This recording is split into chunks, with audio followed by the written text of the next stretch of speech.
Kathy McKay, the principal at Poudre High School, and welcome to our first Poudre High School Parent Boot Camp. We decided to put on this boot camp. It started by just, we were going to have a freshman orientation, and then we realized that every Poudre parent is new to this Poudre remote learning school. So we wanted to make sure that everyone got the same message and was prepared as we started the school year. So what I want to start with is what you can expect from staff. And I want to preface this with, it's not going to look like what it looked like in fourth quarter. Fourth quarter was truly an emergency management crisis response. We all left for spring break and didn't return. And so teachers were scrambling to try to put together some type of remote learning experience. And we know that it wasn't a smooth transition. As I said, it was a crisis response. So I want to start off with this quote that I shared with teachers, and I want to share with you too, to hopefully provide you with some reassurance. The quote reads, "There are no pedagogical barriers to teaching and learning when willing people are prepared and made available to children." The Poudre High School staff are willing to engage in this remote learning adventure with your students. And they've spent a lot of time preparing this summer and throughout this extended kind of school start, learning new technologies, figuring out how to make this experience better for your students. And so they truly are the willing, prepared, and available staff who are going to make this remote experience work and be better than it was in fourth quarter. So this fall from our staff. First off, every staff member will have a common landing page, and that's where you're going to be able to pull up your son or daughter's teacher's website, and then that will link you to all of their Google Classrooms, their calendars, their assignments, things like that. Teachers plan to communicate to students each week, so either that Friday evening or that Monday morning, to let students know what that weekly experience will look like. Teachers will also be communicating their grading practices and expectations, so it won't be the same as it was in fourth quarter. Keep in mind, in fourth quarter, we started March off knowing that about 400 of our students didn't have access to internet. And so it wasn't fair to grade students and have these really hard to reach expectations for kids who couldn't even access the curriculum. And so we had that hold harmless quarter, and that's not going to be the case this year or this quarter. So teachers will communicate their grading practices and their expectations. So student work will be evaluated, it'll be graded, teachers will be giving students feedback on all of that work. And as I said, most teachers will be using Google Classroom, and they've also learned a whole host of other technologies that are going to really enrich this learning experience for your kids. So things like Flipgrid and Teams and just lots of technologies that are going to make this just a better experience for all kids. You can also expect at least 50% of face-to-face instruction with teacher and students. And then Fridays, teachers will be giving office hours to students for support. So this is what that common landing page will look like. You'll see just on the top header there, it'll say the teacher's name and their learning page. Like I said, it'll have their Google Classroom links, calendars, and other PSD links that'll help you stay engaged with your student and support your student from home. We will have a bell schedule. And I know it's late in the game, but unfortunately, we still had to meet all of the seat time requirements by the Colorado Department of Education. So we've had to do some shifting of the bell schedule to make sure that we had all of those minutes met. So the bell schedule looks like this, starting at 8:55 and ending at 4:05. So similar to what many students experienced last year in terms of that day. But class periods will only be 90 minutes long, and students will only have 3 to 4 classes at a time. We think that's going to be a lot better for students in a remote learning environment. Last spring, lots of kids struggled trying to juggle 6 to 8 classes, and we can't even imagine having to do that again. So we did move to the full block schedule. Luckily, our neighbors at Rocky Mountain High School have been doing this block schedule for a long time, and so we were able to collaborate with them and learn from their experiences. So this is not to say that your students will be sitting in front of a computer from 8:55 until 4:05. Instead, there will be what are called real-time remote and anytime remote. So think of it as 50% of the time. So whether it's 45 minutes of that first block, I as teacher will be meeting with my students, my class, perhaps for that 45 minutes in that real-time environment. But then I might say, all right, I've given you the foundation for what you need to be doing some of this work. I want to give you some time to be doing that work independently. And that will be known as like anytime, where a student can then kind of flex their time and work on their work as needed. And then the other 50% of that time could be what's called asynchronous or anytime remote. So it could look different depending on the teacher. Some teachers might have it be that on Mondays and Wednesdays they're meeting live with their classes, while Tuesdays and Thursdays are that asynchronous or anytime remote. Or it could be, like I said, that they're meeting just for a 45-minute chunk and then giving some kids some time throughout the day. So that's what the teachers will be communicating to students and parents each week, so that students can really have a rough sketch of what their week will look like and what they need to plan for. Some of the teachers may record their lessons so that if a student can't make it to that particular session, that they can then access it at another time. Again, not all teachers will be doing that, but some will, and they'll be communicating that to you and students. We also know as educators that we don't just teach content, we teach skills. And as an international baccalaureate school, what we call those are approaches to learning skills. What you as parents consider them are either life skills or essential skills. And so we know how important it is, even more so in this remote learning environment, that we are not only teaching our kids US history or math, but we're teaching them how to be good communicators, how to collaborate well with others and participate, how to have respect for other cultures and different points of view, how to evaluate information, and most importantly in this remote environment is how to manage their time and their content, their self-motivation, their resilience. I'm a parent of 2 teenagers, and I know that was something that I struggled with in the spring, was just trying to keep them motivated when they didn't have their peers that they were interacting with. So this is something that our teachers will be embedding in their instruction as well. How to chunk your time, how to organize your materials, so that they have those approaches to learning to be successful. As I said, Fridays are what are called collaboration and remote learning days. This is going to be the time that teachers, our staff, have to work together to improve our practices.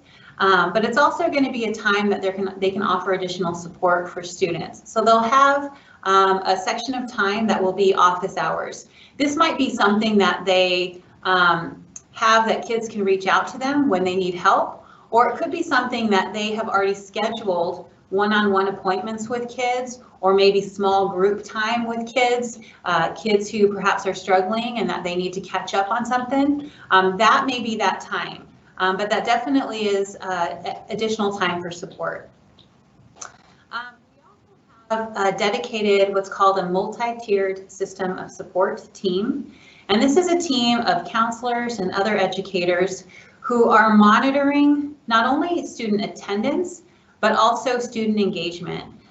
We want to make sure that all kids are successful. We know that this remote learning environment can be really challenging. And so we're going to have a team of people who are progress monitoring that. And when kids start falling behind, we're going to intervene perhaps call the kid in to Google Meet to meet with this team and talk through what are some of the challenges that you're having and how can we better support you so that you can be successful. That'll be happening on Fridays as well. So now I want to shift and talk about, so what can you expect from your students? As I said, you should expect that at least 50% of their time they are engaging in class with their peers. So again, I too as a parent this spring was concerned if my student wasn't on the computer and it was, what are you doing? Don't you have any work to be doing right now? And this should look different. Your student should be each day, at least 50% of that scheduled day, engaging in their class with their peers. Attendance will be taken every day, and that's either going to be through when they're meeting with their teachers in that live, anytime, or real-time remote, or it may be that the teachers have said, your work needs to be submitted this day, or I need you to respond to this discussion thread during this class period. And that indicates to the teacher that the student has attended that class and engaged in that work. And so attendance will be taken daily. That's also going to be the indicator for us that if we're not seeing a student attending, that's kind of an early warning signal for us that we need to step in and reach out to the kid, reach out to parents, and see how we can better support the student to engage in the class. All right. The other part of this whole experience is the mental health and wellness of our students. This is a hard time for kids. I know it's a hard time for parents too. I have a senior this year and I have a freshman this year. And this is not at all what I expected. And there have been times that it's been pretty heartbreaking for me that I don't get to have the celebratory transition for my 8th grader to freshman year. And I, and my heart breaks for some of the experiences that my senior might be missing out on. So we want to do all that we can to support a student's social health and their emotional health. And I promise you we are going to do everything we can to try to make a really enriching, fun, robust experience for our students. Like I said, I would want it for my own kids and I want it for your kids too. So I promise you that we'll be doing that. So here to talk a little bit about how we're going to cultivate that COVID comeback kid is Matt Miltenberg, who's a counselor here at Poudre High School. So please welcome Matt.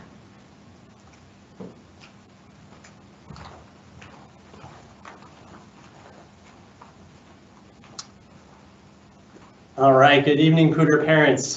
Thanks again for joining us here. My name is Matt Miltenberg and I'm a counselor here at Poudre, and I'm also a parent of kids in the district. So I've been kind of going through this whole experience with you as well, and thinking about what I most want for my kids, and at the same time that I'm thinking about what I want for yours.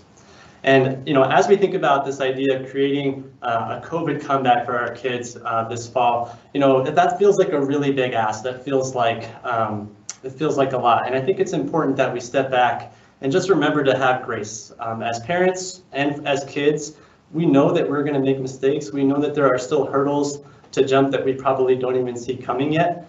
So I think it's important to remember to have some grace and patience with ourselves as we go through that, and certainly to have grace and patience with our kids. That being said, as those hurdles keep coming at our kids, it's also important to remember that kids are incredibly resilient. Our kids are going to go through all of these challenges just as they've gone through other challenges in their lives.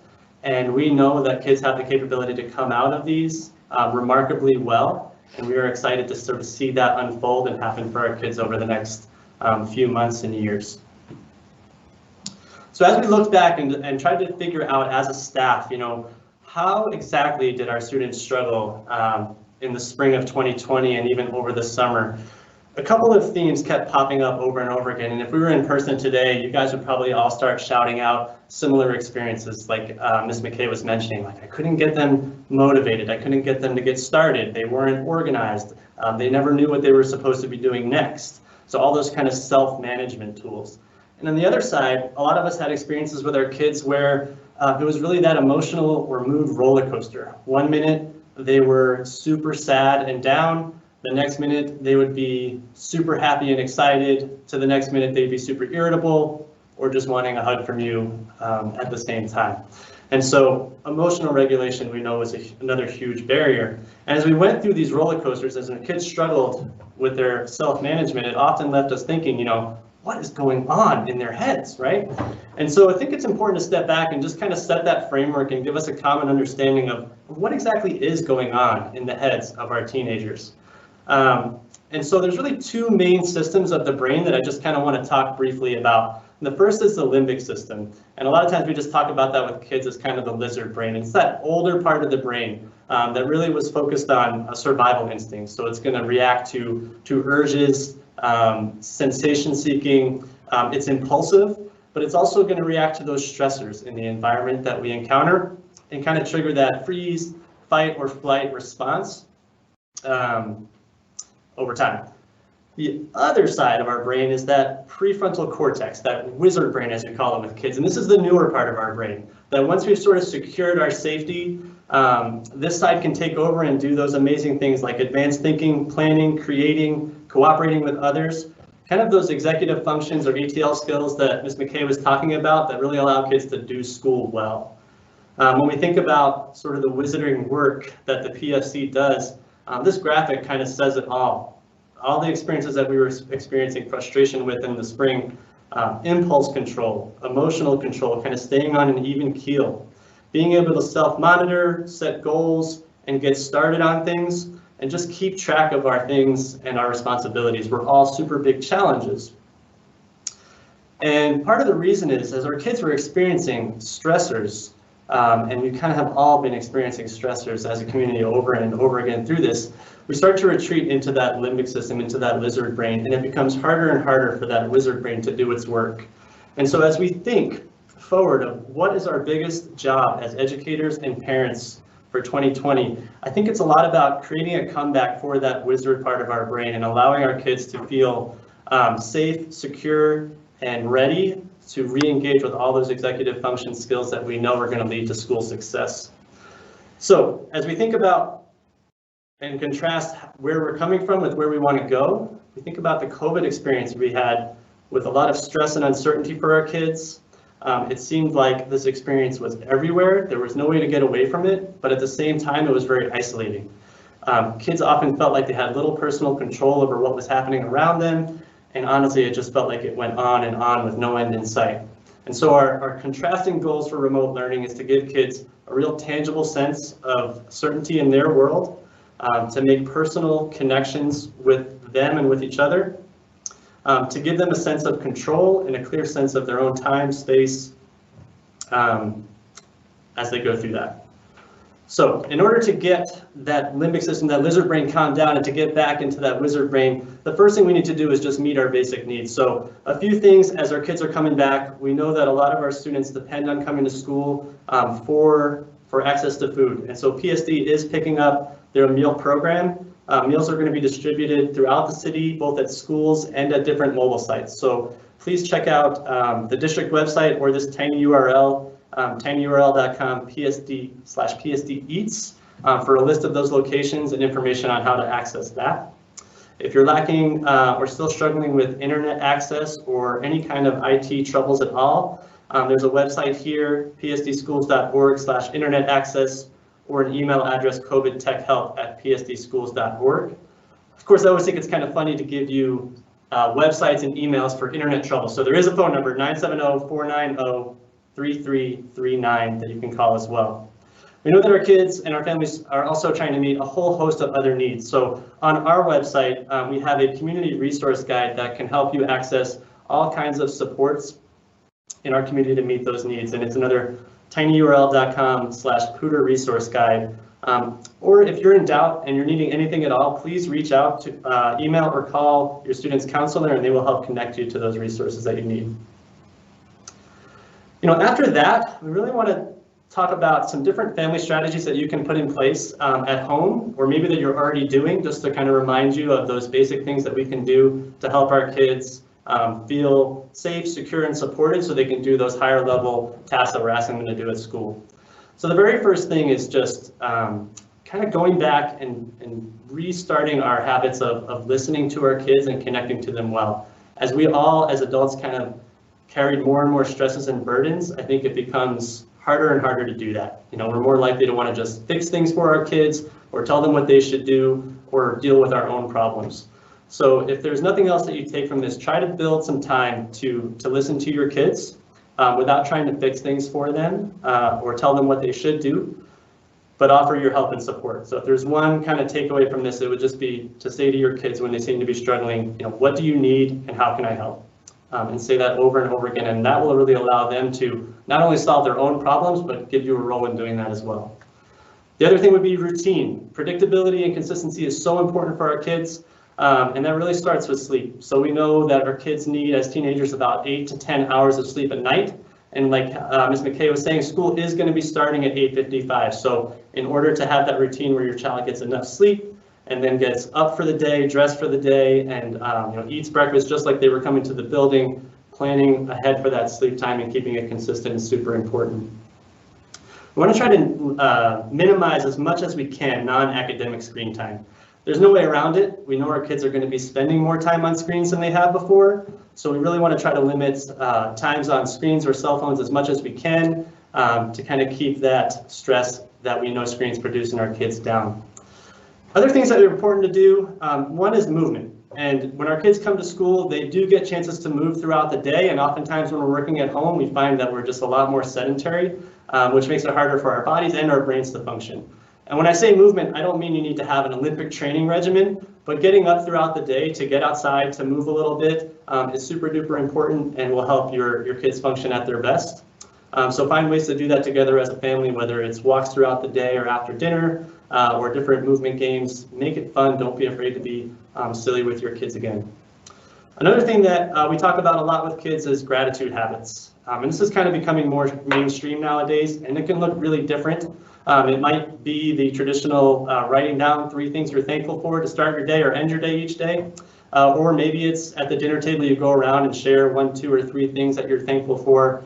And kind of the idea here is if you can trick your brain or can remind your brain of all the things that you have to be grateful for, it kind of lowers that feeling that the limbic system is under stress and needing to react, and allows that body and mind to feel calm, comfortable, and ready to access that prefrontal cortex or that wizard brain. So gratitude is super helpful. And similarly, taking the time to be mindful or even just to take some deep breaths. So we talk a lot about box breathing with kids or 4 square breathing. So breathe in for 4 seconds, hold it for 4 seconds, breathe out for 4 seconds, and hold that. And again, if you can make your body sit calmly and breathe like that, it's sending a clear message to your brain that there is no stress to worry about from a physical safety standpoint, and it allows it to stay calm and do that higher level thinking that we're looking for. Okay, so once we've kind of calmed that limbic system down and allowed that wizarding brain to come back out, we want to start to think about how can I help kind of put the training wheels back on my students' executive functions to get them going again. So the first thing I want to talk about is just helping them manage their time. So as you get ready to start the year, we recommend having a discussion with your kids. So set that appointment and make sure that they have the same understanding as you do of the expectations that Ms. McKay discussed earlier. And then start in the next week or 2 as kids start classes, start to learn, what does the typical schedule look like for each class? When are you synchronous? When are you asynchronous? And then put together a tangible, visible schedule for you and your student. And what I love about this is we find that, when it's a parent versus a student, you've got to do this, it can become kind of confrontational. But when we've created this sort of visual to-do list or calendar, it's a third point that now we can sort of both physically turn and try to work together on. And we find that's really helpful for families to do that.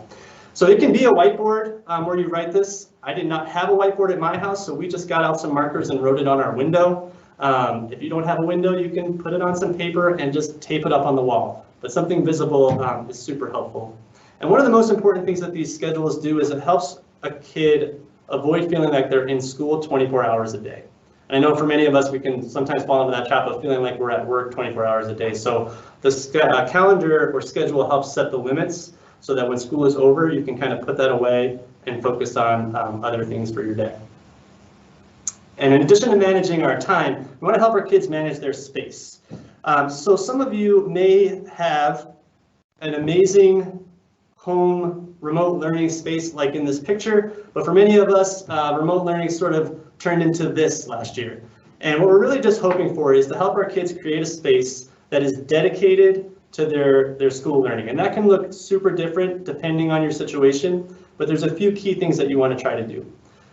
Try to create a space where the only thing that's happening in that space is school. So a student can go there, know they're doing school when they're there, and then put it away when they're done. So as much as you can, that should not be kind of the bed where they sleep or the couch where they play video games, things like that.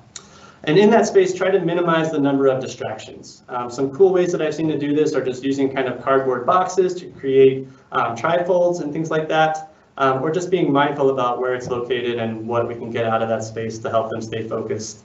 And just keep it super simple, easy for them to manage on their own and keep organized. Speaking of organization, got some strategies up here. All of these strategies are really dedicated to helping our students stay focused on one thing at a time. So often when we are working with kids, trying to help them get organized here at school, the first thing we'll see is either physically they have all of their supplies and papers all together in one place, or if we're on their computer, they will have every tab that they have visited of every website they visited over the last 2 years open, and it's simply overwhelming for them. So the rule of one is set things up so that you are only focused on one thing at a time. So materially, now that we are down to just 3 or 4 classes at a time, can you get a folder and a notebook, or a folder or a notebook for each class, label it, and then I like to have like a bag or a bin or even just a rubber band that you can kind of keep all that class's supplies together, put it in that bag, and it can just be like a King Soopers grocery bag, and be able to put that class away when it's time to focus on the next one. And then electronically, using all of the tools like the teacher learning pages, which are going to have all those different bookmarks of all the supplies that kids could need, and just bookmarking those and anything else that a kid might need along the top of their toolbar. And really importantly, I think kids often do all this work and then can't find it. So help your kids come up with a common naming strategy for all of their files, and it could be simple like Miltonberg, US history, and then the name of whatever the assignment is, just so that it's sort of clearly laid out and they know how to find it, and create a folder in Google Drive for every class where they can store those. Got on here just some other digital tools that are often helpful to kids. There's some different apps for making lists. Right here I have Google Keep. What I like about that one is it can be on their cell phone and their desktop, and it allows them just to create some basically like a to-do list categorized by each class or even home things, and then put them in there when they come up and check them off no matter where they are. Got an example here of those bookmarks that we discussed. And then, like we talk about all the time, take out your phone, put a reminder in your phone, because we know that our kids typically have their phones with them wherever they are. So let's use that to our advantage. If you are needing more help, just kind of staying organized and keeping up to date with all of the different technology tools that are out there, there is a lot of help out there for you. So again, you can either email covidtechhelp@psdschools.org, call this phone number 490-3339, or visit the new tech portal on the district website at techportal.psdschools.org. In there, there's great technical support, awesome little guides on frequently asked questions for some of the different apps and computer tools that your kids are going to be asked to use. So definitely take advantage of that. And when in doubt, just reach out. We are here as a counseling staff and as a student support staff to help you and your kids. So if you are trying to find some help, reach out to your student's counselor. You can find out who your student's counselor is simply by going to Parent View and then clicking on the Student Info section, and there's a little email tab. You can email us through that, or go to our website, phscounseling.org, go to the About section and meet our team and figure out who is your student's counselor that way. We also have the deans, Mr. LaFerge and Mr. Holly here, and then Erin Gilbert is our system support coordinator, who's going to be coordinating a lot of that Friday work, and she is a great contact as well. Now, if your student is struggling, with their mental health and needs more support, we do want to share some resources for that as well. So if your student is in crisis, meaning you are worried for their safety or the safety of others, we want you to contact the Crisis Center on Riverside Avenue right away. And there's a phone number that you would call, 494-4200, and they're going to walk you through kind of an over-the-phone assessment to help you figure out the next best step to keep your student safe and get them help and support that they need. If it is not in crisis, but just sort of in need of more ongoing mental health support, again, reach out and contact your school counselor. Or if you're looking for more community support, there's a great organization called Kayak, which is Child, Adolescent, and Young Adult Connections. And their role is to take any youth in our community that are struggling, and they will have an initial visit with you to help figure out what kind of community supports you need, and then connect you to those providers in the community that accept your insurance and have availability and all those things. So it's a great resource to help you navigate that very tricky world. So healthdistrict.org/kayak or 221-3308. If you're concerned for the safety of another student, we rely heavily on the Safe to Tell system. So safetoTell.org or the Safe to Tell app or 877-542-7233. And that allows you to anonymously report a concern that triggers a response from the school district and our police department here to make sure that students are safe as well. If you're looking for more information about different supports that the district may be offering, you can go to tinyurl.com/PSD COVID-19. That will have organized all of the different district resources I've already talked about, as well as other resources for you to see. And that is all we had to share with you tonight. So thanks so much for listening. Do we have questions? I think you're good. Okay, thank you. Mm-hmm.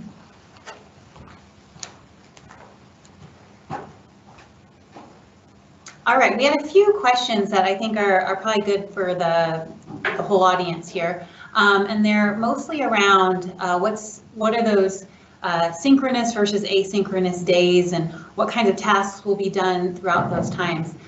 And we don't have a structure in terms of every Monday, Wednesday will be synchronous and every Tuesday, Thursday will be asynchronous.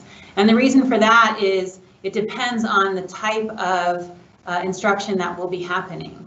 So if you think about it, if something is more teacher-centered, so if it requires more teacher delivery of the instruction, that will initiate what would be considered a synchronous or real-time learning.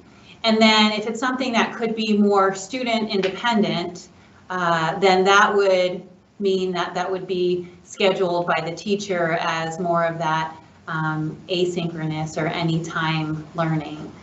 So it will vary based on the teacher and based on the type of instruction that's needed to meet that standard of learning. And so that's why teachers will be communicating what that looks like every week. And so you should expect that through your teacher's Google site or Google Classroom, that they're going to share that calendar of what that week looks like in terms of this is the time that we need to meet as a class versus this is the time that you'll be able to use independently. So as I said, it's not something that we have an entire quarter-long schedule for, because different classes will need to use that time differently based on what type of learning is occurring and what type of teaching will be best for that learning. In terms of what kinds of tasks would be happening, when you're talking about real-time learning, those are tasks that I might be in a Google meeting with my 30 students, and I might need to have some class discussions. I might need to present information that I want the whole class there, and I want the class to be able to talk to each other and process what they're learning. Or I might want to have some little breakout sessions within that time where kids are going to be talking to each other and solving a problem or discussing a prompt. And that might be something that I would facilitate in real time.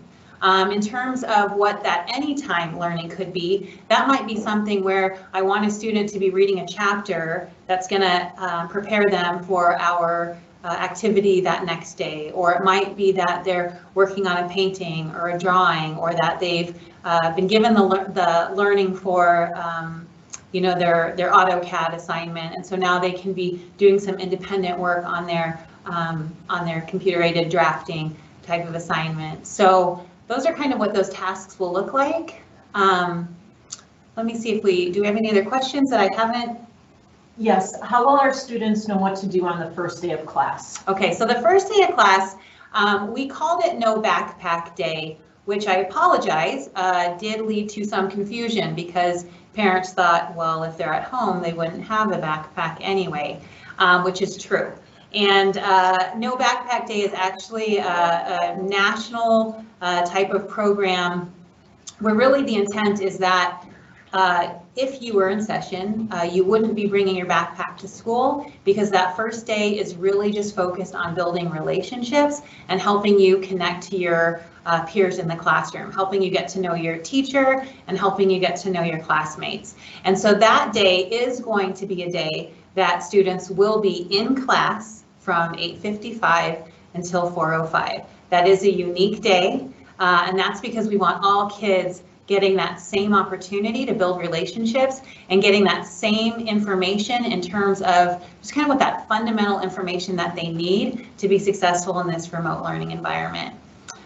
So they will get an email Friday evening and probably another one Sunday, just as a reminder, and it will be from their first period teacher, then one from their second period, their third period, and their fourth period teacher. And that will be to a classroom link that the student at 8:55 will click on that link for first period, and then they'll be within their class room in their Google Meet with all of their classmates, and then the teacher will deliver the instruction for that first period.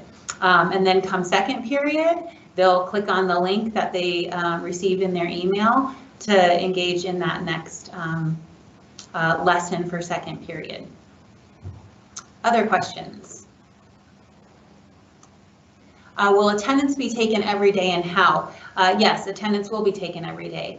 As I said, it looks a little different. The state has given us some guidance that it could either be when I show up at 8:55 to my first period class, that the teacher truly will take attendance through Synergy just as they always have, or it could be that the teacher says, you know what, by the start of third period on Tuesday, tomorrow, you need to have submitted this class assignment, or you need to engage in this discussion thread, and your engagement in that activity tells me that you have attended. And so the teacher will take attendance for that class period based on that submission of assignment or something like that. So you as parent will have different opportunities if you need to excuse your student, if your student is ill, similarly as you would if they were coming to school. So you could either call in on our attendance line just as you normally have, or else we also will be enabling a feature on Parent View that you'll be able to click your student absent, excused, and that will then be submitted to our attendance staff member who will review that and then make sure that we know who's been attending and who's not. Other questions? Let's see. Reviewing what Fridays will look like. So Fridays, as I said, are considered collaboration and remote learning days. So for the morning on those Fridays, our staff will be collaborating with one another. This is the time that we will be taking that data if we see that kids are struggling, and that we'll be trying to figure out what are some interventions that we can do to help those students get back on track or get better engaged. That's going to be part of that time. That's that time for our full staff to meet as we prepare for hopefully some in-class instruction come second quarter. And then also time for our staff to be sharing best strategies with one another as they're preparing all of these new remote lessons for students. So the afternoon is the time that will be dedicated for their office hours. And so teachers will be communicating to students what those office hour times will be, but then also what that means to the student. For some teachers, it could be that it's just that they're open and available for the student. For other teachers, it could be that's time that I am going to be reaching out to these 5 students who are struggling, and so they need to meet with me during that specified time. So again, I can't stress enough that we don't have it where, Tuesdays and Thursdays are just off days for kids. Monday through Thursday, kids will be engaging in their classes to some extent every single day, Monday through Thursday from 8:55 until 4:05. And then Friday afternoons are those days that they will be getting additional support, either by their own kind of advocacy or by a teacher reaching out to them and saying that I really need to meet with you because you seem to be struggling.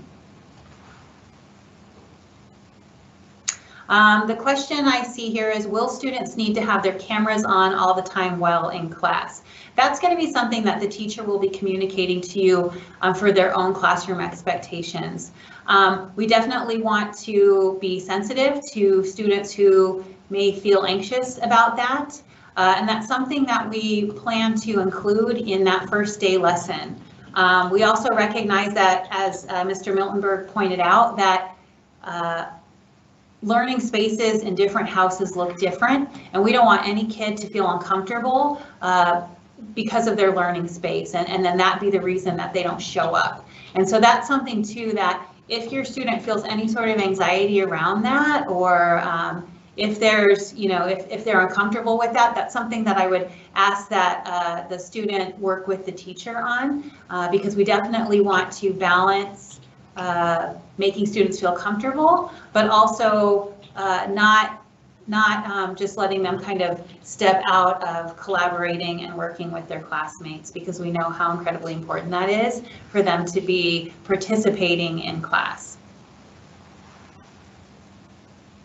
What will 0 hours look like? So we do have some 0-hour classes, such as music, and that again will be something that the teachers will be communicating to students as to what that would look like.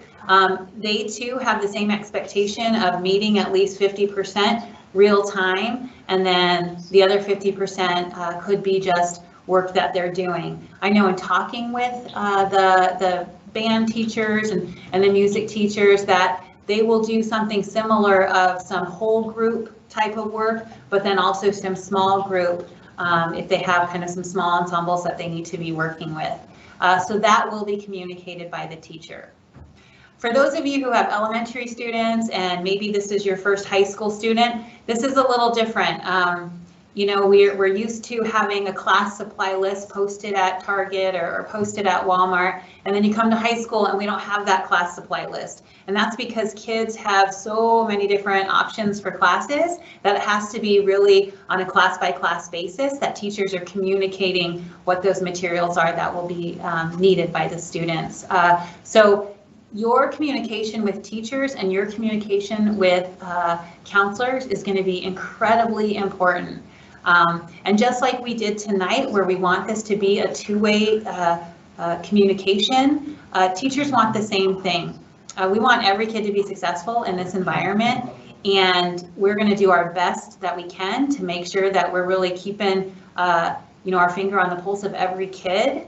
But the more that you can help us with if your student is struggling and what they're struggling with, the better this experience is going to be for all of us. Any other questions? Can students record lessons? So that's something, again, I feel like I keep saying the same thing, but that's something, again, that teachers will be sharing with you their expectations around that. Some kids feel comfortable being recorded, some kids don't. And so that's something that we want to make sure that we explain up front so that no kid is caught off guard. There are some classes that I know that we're wanting to offer to students who have perhaps enrolled in PSD Virtual that we want to still be able to offer to them. And so that's something that we've been working with teachers on, communicating that there would have to be some sort of recording or live stream such as this so other students can participate.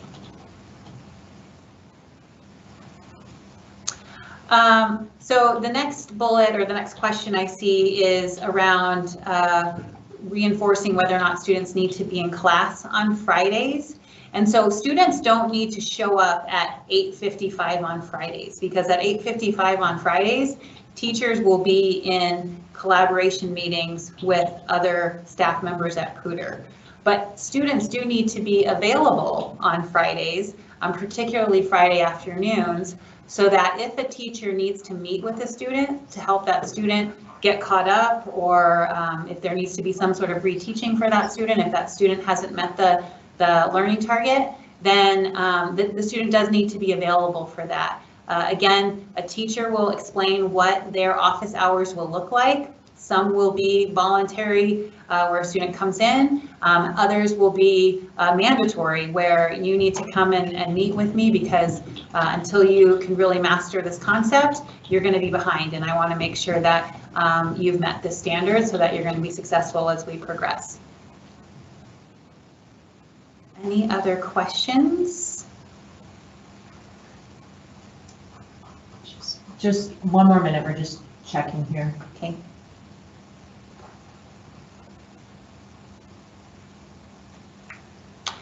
Just so you know, so we will post this recording. We'll post the Google Slides on our website. So for those of you who thought that there were some good nuggets of information that you want to return to, or if there were people who told you that they couldn't come live tonight and see our event, feel free to share it with them. Again, our whole goal is to make sure that you have enough information so that you can help your students at home. This definitely is going to be a situation where we are all in this together, and it's going to take a village to support our students. So please reach out to us whenever you need help. And thank you so much for joining us tonight. We appreciate linking arms with you in this new adventure. Have a good night.